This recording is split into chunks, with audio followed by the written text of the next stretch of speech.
সেমিফাইনালের প্রথম লেগে ৮ গোলের ম্যাচে দুই দল সমানে সমান, তাই সব আকর্ষণ ছিল দ্বিতীয় লেগে। ১ গোলের ব্যবধানে যে এগিয়ে থাকবে সে যাবে কোপা দেল রের ফাইনালে। এমন সমীকরণ নিয়ে মাঠে নেমে সুযোগটা কাজে লাগিয়েছে বার্সেলোনা। অ্যাটলেটিকো মাদ্রিদকে তাদের ঘরের মাঠে ১-০ ব্যবধানে হারিয়ে ফাইনাল নিশ্চিত করেছে কাতালানরা। ম্যাচের মাত্র ২৭ মিনিটেই কাঙ্ক্ষিত গোল পেয়ে যায় বার্সা। এরপর ম্যাচের বাকিটা সময় স্বাগতিক অ্যাটলেটিকোকে তারা ভালোভাবেই আটকে দিয়েছে। ফলে ২০১৩-১৪ মৌসুমের পর আবারও কোপার ফাইনালে মুখোমুখি হতে যাচ্ছে বার্সেলোনা এবং রিয়াল মাদ্রিদ। বুধবার ফাইনালে ওঠার লক্ষ্যে ঘরের মাঠ মেট্রোপলিটন স্টেডিয়ামে ব্লু গ্রানারদের আতিথ্য দিতে নামে অ্যাটলেটিকো। যদিও নিজেদের ডেরায় ম্যাচ জুড়ে আধিপত্য দেখাতে ব্যর্থ হয়েছে মাদ্রিদের ক্লাবটি। চ্যাম্পিয়ন্স লিগে দারুণ খেলতে থাকা অ্যাটলেটিকো বিদায় নিয়ে নগর প্রতিদ্বন্দ্বী রিয়ালের বিপক্ষে হেরে লা লিগায়ও শীর্ষস্থান হারিয়েছে আগেই, তবে আশা শেষ হয়ে যায়নি। এবার কোপাও হাতছাড়া হয়ে গেল দিয়েগো সিমিওনের দলের।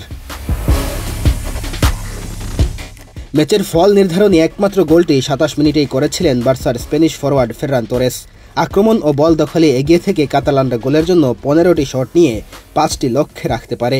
বিপরীতে ৬ শটের একটিও লক্ষ্যে রাখতে ব্যর্থ অ্যাটলেটিকো। তাদের হারিয়ে বার্সেলোনা সব প্রতিযোগিতা মিলিয়ে ২১ ম্যাচের অপরাজেয় যাত্রা ধরে রেখেছে।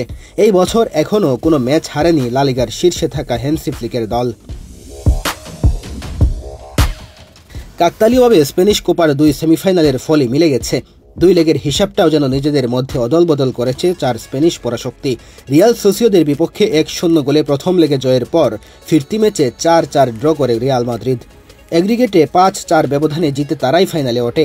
এদিকে ফেব্রুয়ারিতে হওয়া প্রথম লেগে ৪-৪ গোলে ড্র করার পর ফিরতি ম্যাচে ১-০ গোলে অ্যাটলেটিকোকে হারালো বার্সেলোনা। এ নিয়ে ৪ বছর পর কাতালানরা এই প্রতিযোগিতার ফাইনালে উঠল। ২৬ এপ্রিল ফাইনাল হবে রিয়াল বার্সার আরেকটি এল ক্লাসিকো।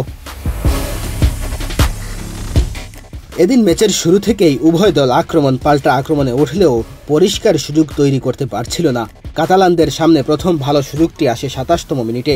লামিনে ইয়ামাল বক্সে দারুণ পাস দিলে ছুটে এসে ফেরান তোরেস প্রথম স্পর্শেই আগুয়ান গোলরক্ষকের পাস দিয়ে বল জারে জড়ান।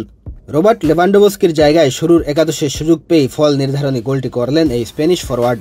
বিরতির আগে সফরকারীদের আরও কয়েকটি সুযোগ হাতছাড়া হয় রক্ষণ, গোলরক্ষক ও লক্ষ্যভ্রষ্ট শটে।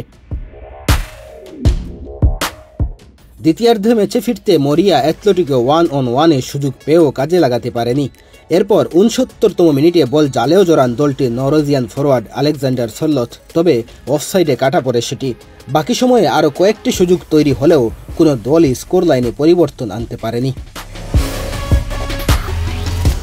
মেহেদী হাসান তালহা, বাংলাদেশ প্রতিদিন।